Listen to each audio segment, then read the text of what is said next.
paz a todos. Deus abençoe todos vocês que vieram nesta noite para adorar o Senhor. O Senhor tem sido muito bom para com as nossas vidas. Eu queria nesse momento orar com vocês, orar com os irmãos que oram conosco aí pelo Facebook. Vamos orar nesse momento. Senhor, nós te louvamos nessa noite, Pai, pelas grandes obras que o Senhor já tem feito e por aquelas que o Senhor ainda vai fazer. Te louvamos pela tua beleza, pela tua graciosa majestade, e a honra e a glória sejam dadas ao teu nome, Senhor. Que nesta noite nosso coração possa estar envolvido, separado para ti, meu Deus. Que os nossos pensamentos, nossa mente estejam ligadas, voltadas para os céus. Senhor, vem abençoar todos os irmãos que aqui estão nessa noite, aqueles que estão também, Senhor, participando do culto, através dos meios de comunicação. Peço que o Senhor alcance, Deus, a essa família, talvez desesperada, talvez dividida. Estenda a tua mão, Senhor, e traz restauração e vitória. Meu Deus, eu louvo ao Senhor por cada um desses meus irmãos que nessa noite saíram dos seus lares e vieram a esta casa, que é tua casa, para honrar e glorificar o teu nome.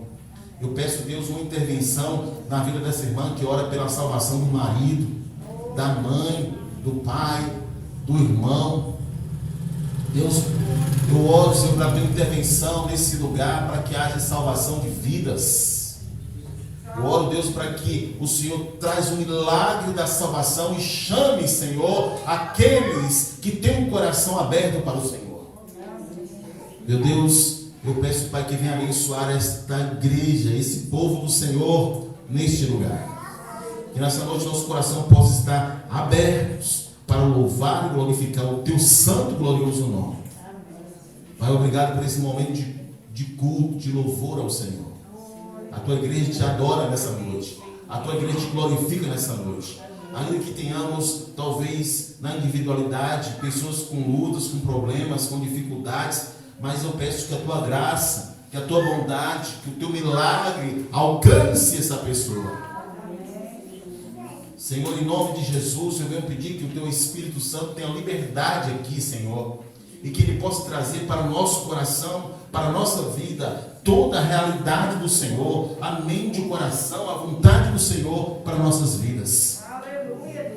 Dá-nos condição espiritual, dá-nos entendimento espiritual sobre a tua vontade, Deus. Nós cremos e nós oramos em o nome de Jesus. Diga amém. Amém. Queridos irmãos, nós vamos ler a palavra. Eu quero convidar vocês para abrir a Bíblia lá no comecinho, no livro do Gênesis, no capítulo 1. Gênesis, capítulo 1. Nós vamos ler 2 versículos nesse capítulo. A palavra do Senhor nos diz, versículo 26 e versículo 27, Deus tem para a sua vida nesta noite uma bênção. Você crê? Amém. Deus tem para a sua vida nesta noite uma resposta. Você crê? Amém. Porque eu creio, Deus está aqui, Ele não vai chegar, Ele já está aqui. Vamos ler a palavra, irmãos? Diz assim, 26 e 27. Também disse Deus: façamos o homem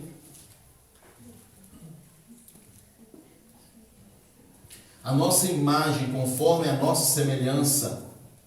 Tenha ele domínio sobre os peixes do mar, sobre as aves dos céus, sobre os animais domésticos, sobre toda a terra e sobre todos os répteis que rastejam pela terra. Criou Deus, pois, o homem a sua imagem, a imagem de Deus o criou. Homem e mulher os criou.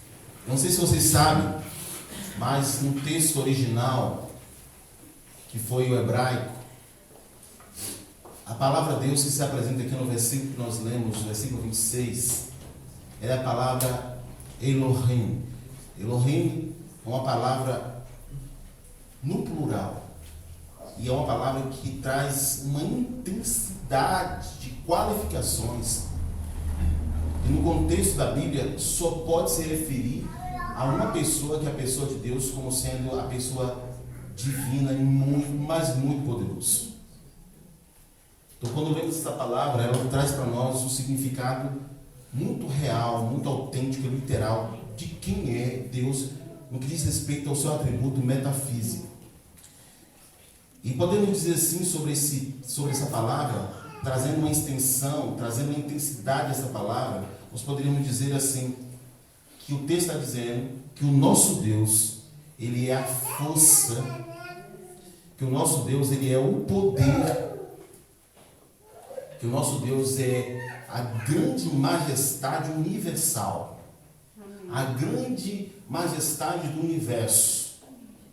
O texto ele tem uma grandeza quando ele diz que criou Deus.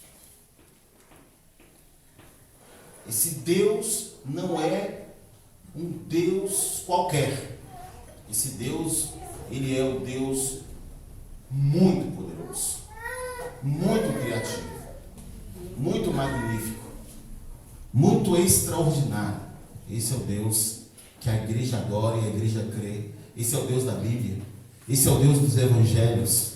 Esse é o Deus que estabeleceu um plano na eternidade para com a humanidade. Tanto na criação, como no projeto de restaurar sua criação. Tanto na criação, como no projeto de trazer o homem àquela condição original que ele fez. Que ele, o Senhor, fez. O grande propósito de Deus é ter novamente com o homem aquela comunhão perdida no Éden. É dar ao homem aquela condição de espiritualidade perdida no Éden. É toda a condição plena de raciocínio perdida no Éden. Toda a condição de criatividade que o homem nasceu com ela perdida no Éden. Então, o que eu tenho de dizer a vocês a respeito de Deus como sendo o Deus que fez o homem à sua imagem, é que o homem foi feito, sem dúvida nenhuma, a coroa de toda a criação, de tudo aquilo que Deus fez de melhor e fez de mais extraordinário quando Ele criou a terra e os céus como nós vemos agora. E é interessante que a primeira coisa que Deus criou foi a luz. Depois Deus foi trazendo uma sequência de fatos que envolve toda a criação. Deus por 6 dias criou e criou. E Deus criou coisas extraordinárias. Uma das coisas que eu acho extraordinária da criação de Deus é que quando Deus criou os animais, Ele já tinha criado todas as vegetações para suprir também os animais. Então Deus não fez nada de forma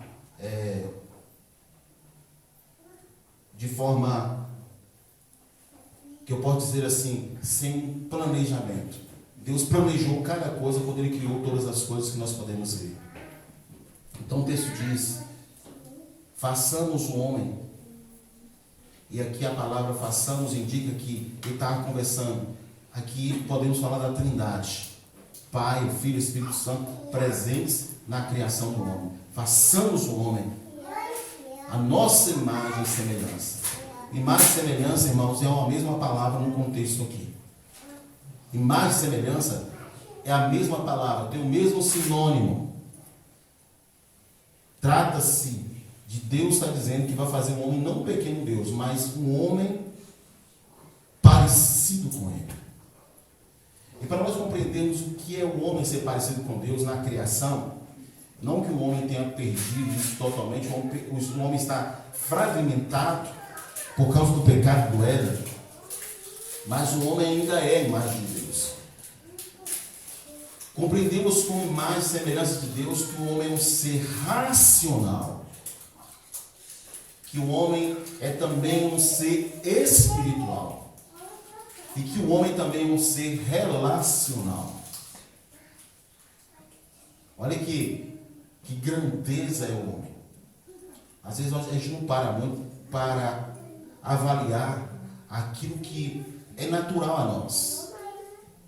Se nós pensarmos que até o mantimento que nós temos é um presente de Deus para nós, se pensarmos que quando Deus fez você nascer, Ele escolheu você de muitos embriões que poderiam ser gerados no ventre da sua mãe. Você é um projeto de Deus. Se pensarmos que todas as coisas boas que a vida traz para nós é um presente de Deus, nós vamos compreender o nosso lugar no espaço e no tempo. Aliás, o tempo, ele só existe depois da criação. A palavra dia é por causa da criação. Porque antes a palavra era eternidade, porque só tinha um ser, Deus, que era eterno. Ele sempre foi o eterno. Mas quando Deus faz o dia, Ele cria o tempo. O tempo é para nós. Deus não precisa de tempo. Deus é a ausência do tempo, porque Ele não está depois do tempo ou a partir do tempo. Ele é antes do tempo. Amém. Glória a Deus. Esse é o Deus que você pode abrir a tua boca e dizer: eu sirvo a um Deus vivo, poderoso, magnífico, extraordinário. Nós precisamos de fé, irmãos. Nós precisamos levantar o nosso olhar para o céu e ver o quanto que Deus é maravilhoso em nossas vidas. O quanto que Deus está presente na história da nossa vida. O quanto Deus está presente na história da humanidade. O quanto Deus está presente na criação. O quanto Deus está presente no futuro que virá. Porque Deus está escrevendo um futuro para a sua vida e para a humanidade. E o plano de Deus é salvação. O plano de Deus é livrar você da condenação. O plano de Deus é tornar para a sua vida aquilo que Ele pensou que Ele quer e é o melhor para a sua existência. O homem é, portanto, um ser racional, espiritual, um ser relacional. Racional, porque nós temos a capacidade de fazermos escolhas. Nós temos a capacidade de avaliarmos aquilo que está diante de nós. Nós temos também a capacidade de reiniciar. O que é isso? Recomeçar. Você sabe que o não na nossa vida é uma coisa importante? Nós não podemos ter sim o tempo todo. Eu vou dizer a você por quê. Nós estamos vivendo um tempo de uma geração. Eu vou colocar aqui, dos 20 anos para baixo. Eles têm uma dificuldade que eles precisam olhar para a palavra e entender a sua identidade. E qual é a dificuldade que eles têm? Eles não aguentam a frustração. Deixa eu dizer para você. A vida, na sua naturalidade, traz para todos nós frustrações. Nós não vamos ganhar sempre. Às vezes nós vamos perder, literalmente. Nós não vamos sempre ter sucesso, até porque a ideia de sucesso é muito questionada. A ideia de sucesso para muita gente é uma coisa que não tem relação com o termo na sua essência.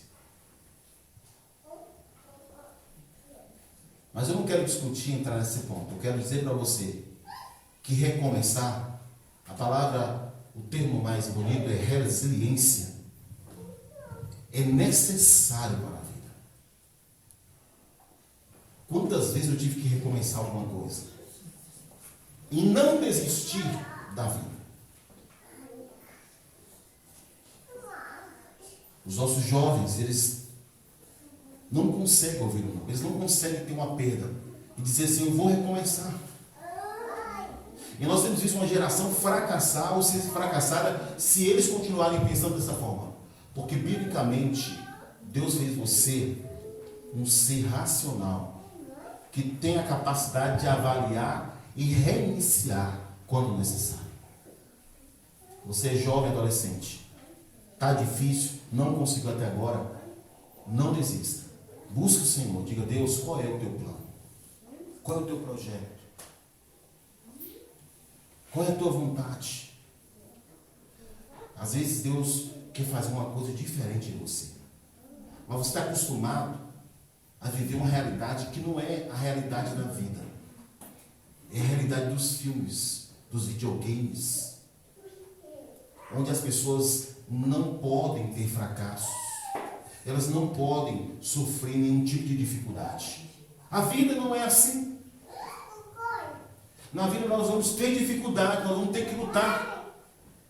Às vezes você tem um sonho e você desistiu porque você perdeu naquele momento que você achava que tinha que ter.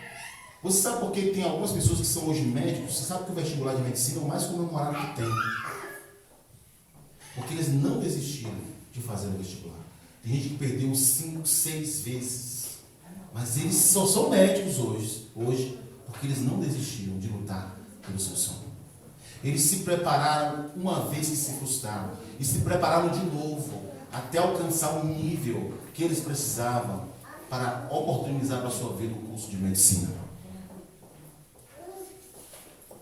E a vida é assim. Nós teremos muitas vezes que recomeçar. Isso é usar o raciocínio. É saber o seu lugar. É saber a sua identidade entre os homens na terra. E somos um ser espiritual. Por que nós somos espiritual? Porque temos a capacidade de termos comunhão com o Criador. Porque temos a capacidade de sermos imortais. E aqui eu quero poder dizer que essa imortalidade fala da espiritualidade proposta por Cristo. Que quando Ele morre e ressuscita dos mortos, Ele propõe a vida para nós. E essa é a imortalidade do corpo da vida. Assim como Cristo, disse Paulo, ressuscitou dos mortos, nós também ressuscitaremos e estaremos eternamente com o Senhor. Aqueles que partiram.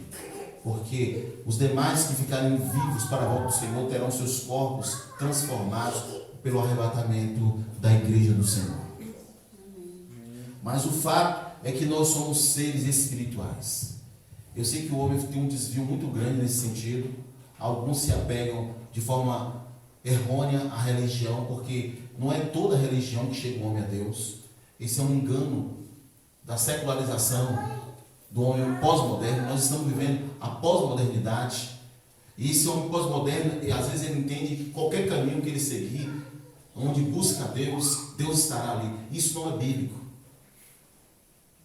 Deus estará onde a palavra dele for pregada com verdade, sem rodeios. Deus estará com aqueles que seguirem nos seus corações ao Senhor de todo o coração. Então não é toda religião que leva o homem a Deus, mas é aquela bíblica, é aquela que está comprometida com o Senhor. Essa sim produzirá o fruto do arrependimento, portanto, levará o homem a ter a capacidade de comunhão para que no futuro ele possa ter a condição de imortalidade por meio da promessa. Porque a maior promessa que nós temos na Bíblia é a imortalidade do corpo. A Bíblia chama de primeira ressurreição. Quando o Senhor vier e tocar na trombeta, o anjo tocar na trombeta, os mortos em Cristo, eles obterão a imortalidade do corpo. Porque assim como Cristo ressuscitou dos mortos, esses também ressuscitarão por conta da volta do Senhor Jesus. Amém. E nós somos um ser relacional. E por isso eu quero chamar a tua atenção. Deus não fez você para viver isolado. Nós não podemos viver isolados. Nós precisamos de pessoas. Nós precisamos viver em sociedade. Aliás, quando você lê no livro de Provérbios, a Bíblia diz que o solitário, ele insurge-se contra a verdadeira sabedoria. Porque nós precisamos de pessoas. Nós precisamos do próximo. Então, poder fazer uma amizade sadia, poder congregar, porque isso aqui é bíblico também, estarmos juntos, isso está dentro do projeto e da natureza que Deus nos criou. Todo indivíduo isolado, ele tem problemas existenciais. E um pouquinho mais poderíamos dizer, tem problemas mentais. Porque a nossa condição emocional, porque nós somos seres emotivos, ela é composta da estrutura de vivermos em sociedade. A igreja é uma sociedade, um organismo vivo. A igreja é um lugar onde nós podemos ter comunhão com o próximo, que promulga, que propõe, que tem a mesma fé que nós temos. Portanto, é bíblico que nós congreguemos e juntamente com aqueles que são domésticos da fé. Eu poderia estar sendo conclusivo, mas eu posso pontuar uma coisa aqui, já que não posso terminar minha mensagem nesse ponto. Você é muito especial. Tá? E aqui não é uma palavra de ordenação, no sentido de dizer você uma palavra apenas de afeto. É Bíblia. Deus fez você especial. Nós somos feitos, cada um de nós, muito especial. Muito especial. Naquele corpo ser tão autêntico, você tem um valor. Você tem um grande valor. Agora, a pergunta é, você sabendo que Deus te fez tão especial, que Deus fez você muito especial, se você pensar, Deus programou, por exemplo, os animais para se alimentarem da forma devida. Mas eles não reconhecem essa bênção. É como eles são programados para ser isso. Mas nós não. Nós reconhecemos que é uma bênção. Por exemplo, participar do almoço, da ceia. Reconhecemos a bênção do Senhor nisso. E a pergunta é, você tem adorado a Deus? Você tem reconhecido a existência de Deus na sua vida? Você tem seguido a Jesus? Você tem degustado o seu coração no Senhor e nas coisas do Senhor? Se você não tem feito, você tem a oportunidade de fazer agora. Queira o Senhor. Queira adorá-lo. Adore ao Senhor. Reconheça Ele na sua vida, nos seus caminhos. Reconheça Ele nos seus planos. E Ele vai glorificar o nome dEle na sua vida. Porque servimos a um Deus vivo que se move.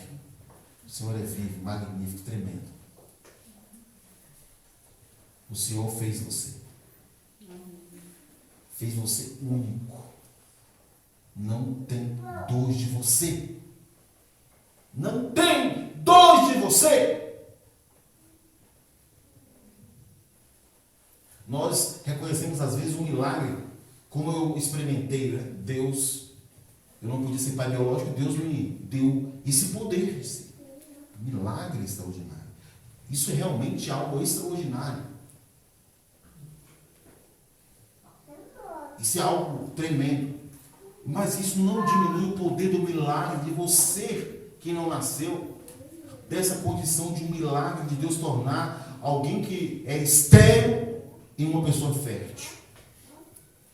O milagre de nascer, de ter fôlego, é um milagre de qualquer modo. Então reconheça isso e torne sua vida um louvor ao Senhor. Glorifique a Deus com a sua vida. Adore o nome do Senhor. Irmãos, eu digo para vocês, quando eu estou na presença de Deus, eu sou um homem muito ousado, espiritualmente falando.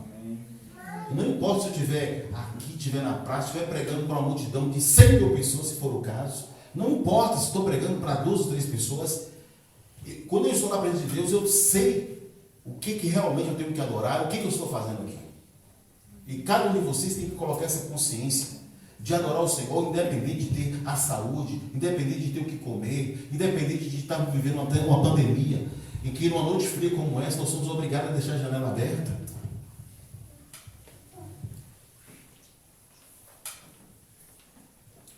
independente de qualquer coisa, nós temos que adorar o Senhor. Mas a gente chega aí no templo, na igreja, como se a gente tivesse vindo a um clube social, como se a gente estivesse indo à casa de um amigo. A gente está completamente displicente, a gente está irreverente, a gente não está ligado com as coisas de Deus, a gente está assim desapercebido da voz do Senhor. Quando Deus vinha visitar Adão e Eva, lembrando do lado da criação, Deus via para ser adorado. Quando você vinha a esse tempo, Deus já estava aqui esperando a sua adoração. Então abra seu coração e adore o Deus vivo. Amém. Deus quer a sua adoração, meu irmão. Agora tem uma coisa que eu não comentei sobre a natureza que Deus nos fez, como sua semelhança. Eu vou comentar agora, que é o domínio. Deus disse: dominai a terra. Deus disse isso ao homem: dominar. Que domínio é esse? Vamos entender isso, irmãos. Domínio fala do governo, da capacidade que Deus deu ao homem de administrar a terra. Mas com isso Deus deu ao homem também a responsabilidade de, por exemplo, preservar o planeta, preservar os animais, preservar a natureza. Se você maltrata animais, se você destrói a natureza, você está em pecado. Porque Deus quer que você usufrua disso aí, mas com raciocínio, com preservação, com cuidado, sabendo que Deus fez isso aqui para você cuidar. Deus deu a você o direito de você governar e cuidar, e Ele vai um dia querer prestação do seu cuidado, da sua participação nesse projeto que Ele colocou você. Você é aquele homem que, da parábola de Jesus, Jesus disse assim: o Senhor saiu e deu 1 denário, o outro deu 10 denários, o outro deu 100 denários.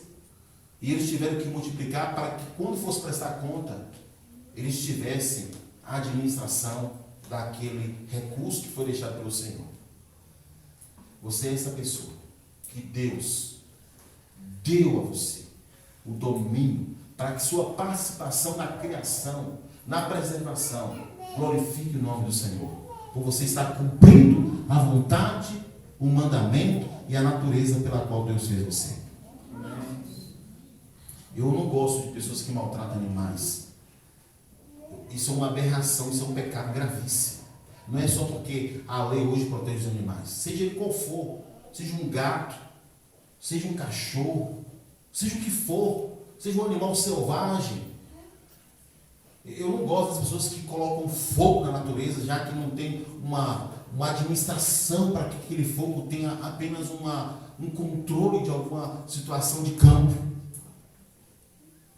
Isso é pecado.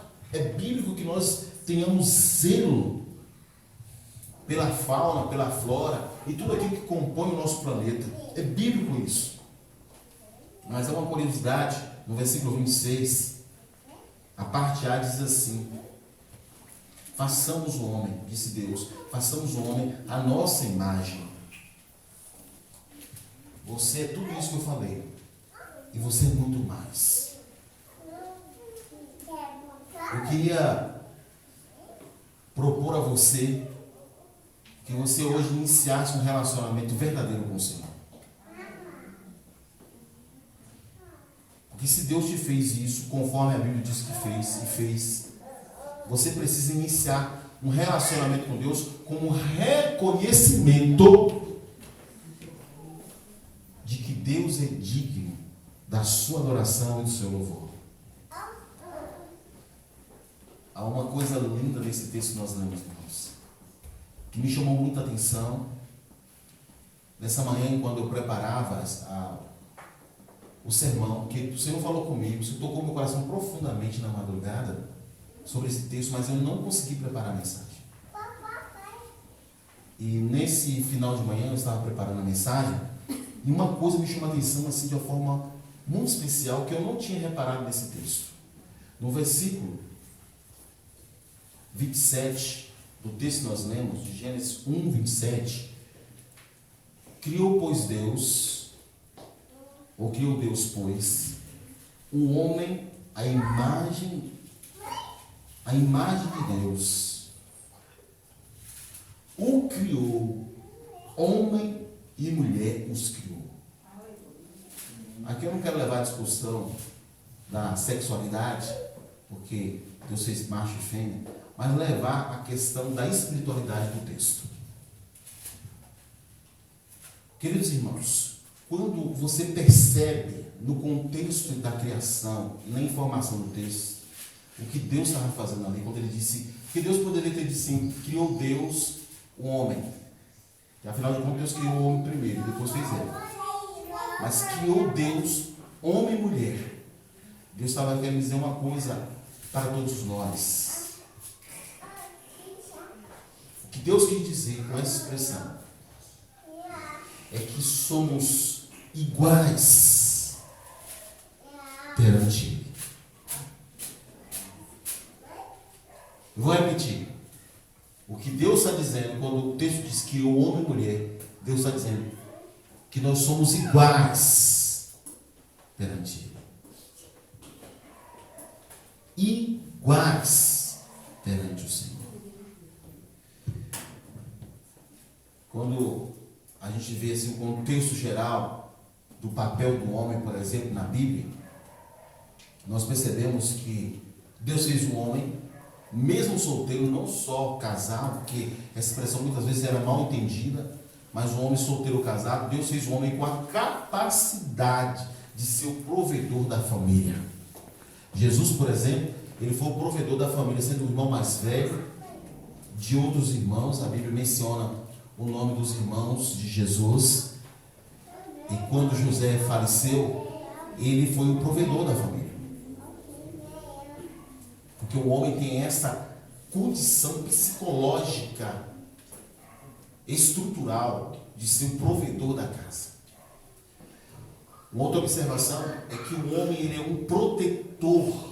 E proteção aqui vem no sentido de apoiar as pessoas que estão sob o seu cuidado.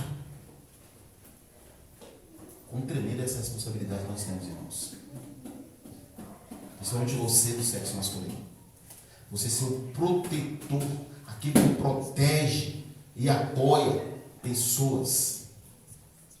A outra coisa que nós observamos sobre o homem é que Deus fez o homem para amar a sua esposa.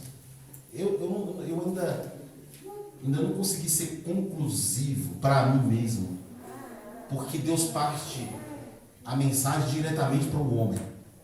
Deveria ser também para a mulher. Talvez Deus tenha colocado isso apenas por uma questão da ordem da criação. Mas o texto é bem claro quando Deus diz que um homem deve amar a sua esposa como Cristo amou a igreja. Porque eu entendo, irmãos, uma coisa importante para você. Nós precisamos nutrir as qualidades, as coisas boas que a esposa tem em nossa mente e no nosso coração. Ninguém é perfeito. Mas se você nutrir as coisas boas que a sua esposa tem, você está dentro da vontade de Deus. Porque o mandamento é que o homem ame a sua mulher como Cristo amou a igreja. Tem que amar a sua esposa. Criar os filhos. E aqui eu quero me dirigir a todos, no caso do casal, mas ao homem especialmente, porque o homem às vezes, por ele ser um provedor, ele não se sente na obrigação de ser participante de outras coisas dentro do lar.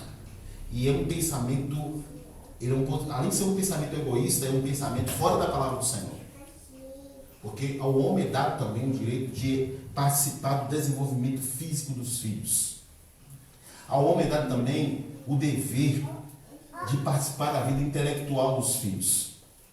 Por que a maioria das casas só a mulher senta com o filho para ensinar a tarefa da escola? Porque tem um preconceito para isso.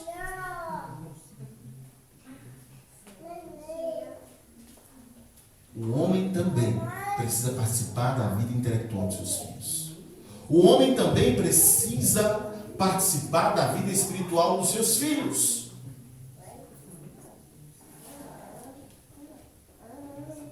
Eu aconselho sempre, irmãos, que vocês façam culto doméstico em casa.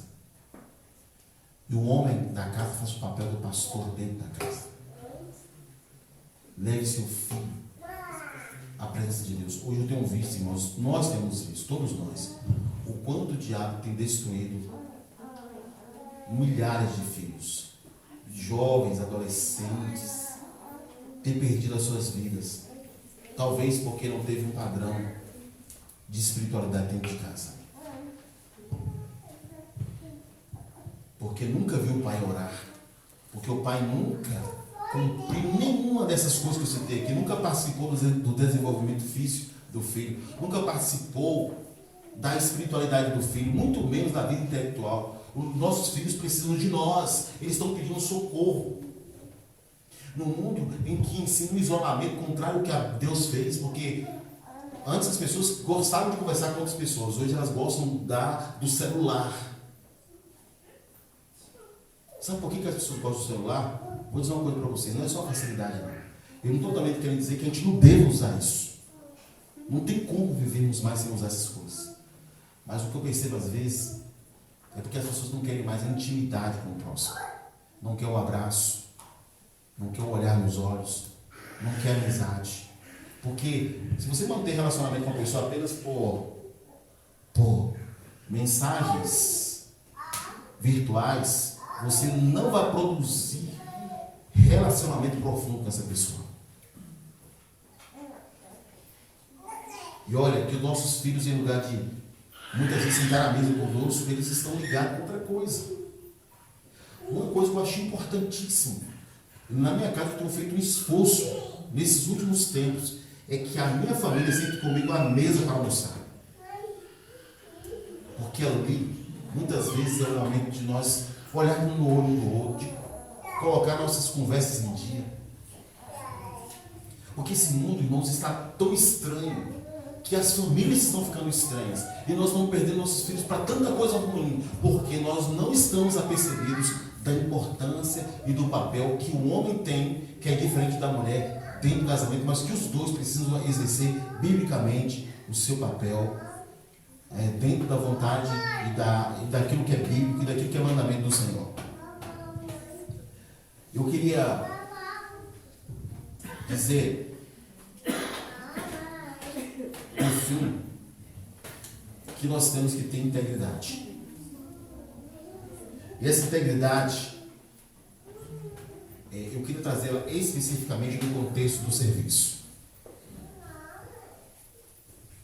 Pode ser o trabalho mais simples que você pode estar fazendo, ou o mais importante. Tem uma coisa que é bíblico que você faça, é que você faça o melhor do que você pode fazer. Porque você faz é para o Senhor.